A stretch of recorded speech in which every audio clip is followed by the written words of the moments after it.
नमस्कार दोस्तों, स्वागत है आपका एक और नई कहानी में। मुंशी प्रेमचंद की लिखी कहानी बाबा जी का भोग। रामधन अहिर के द्वारा एक साधु आकर बोला, बच्चा तेरा कल्याण हो, कुछ साधु पर श्रद्धा कर। रामधन ने जाकर स्त्री से कहा, साधु द्वार पर आए हैं, उन्हें कुछ दे दे। स्त्री बर्तन मांज रही थी और इस घोर चिंता में मग्न थी कि आज भोजन क्या बनेगा। घर में अनाज का एक दाना भी न था।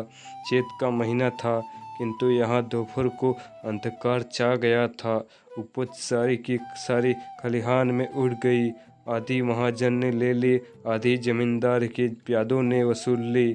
पूसा बेचा तो व्यापारी के गला छूटा, बस थोड़ी सी गांठ अपने हिस्से में आई। को पीट पीट कर एक मन भर दाना निकला था कि किसी तरह चैत का महीना पार हुआ। अब आगे क्या होगा, क्या बैल खाएंगे, क्या घर के प्राणी खाएंगे, यह ईश्वर ही जाने।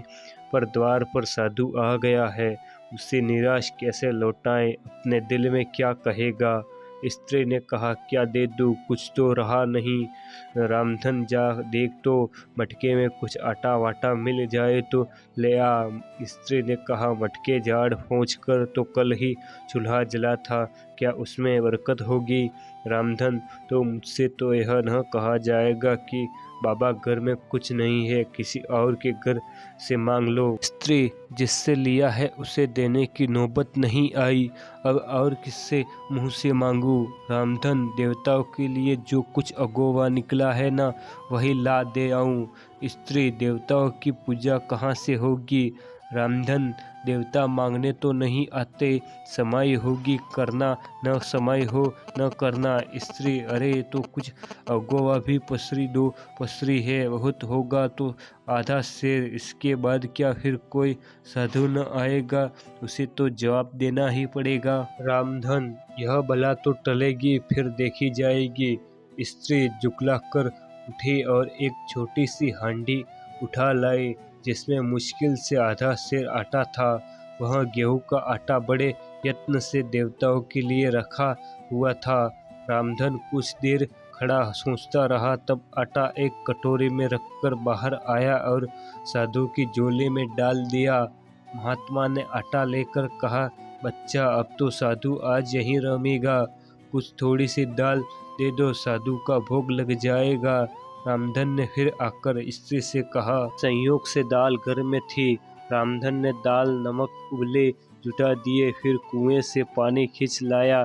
साधु ने बड़ी विधि से बाटियां बनाई, दाल सब पकाई और आलू झोली में निकालकर भुर्ता बनाया। जब सब सामग्री तैयार हो गई तो रामधन बोले, बच्चा, भगवान के भोग के लिए कौड़ी भर घी चाहिए, रसोई पवित्र न होगी तो भोग कैसे लगेगा।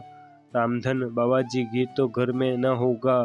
साधु, बच्चा, भगवान का दिया तेरे पास बहुत है, ऐसी बातें न कह। रामधन, महाराज, मेरे गाय भैंस कुछ भी नहीं है, जाकर मालकिन से कहो तो। रामधन ने जाकर स्त्री से कहा, घी मांगते हैं, मांगने का तो भीख, पर घी बिना कोर नहीं धसता। स्त्री, तो इसी दाल में थोड़ी लेकर बनिए के यहाँ से ला दो। जब सब दिया किया तो इतने के लिए उन्हें नाराज करते हो कि आ गया। साधु जी ने ठाकुर जी की पिंडी निकाली, घंटी बजाई और भोग लगाने बैठे।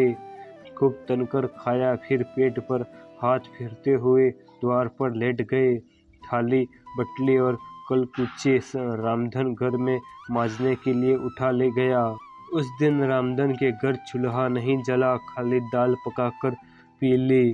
रामधन लेटा तो सोच रहा था, मुझसे तो यही अच्छे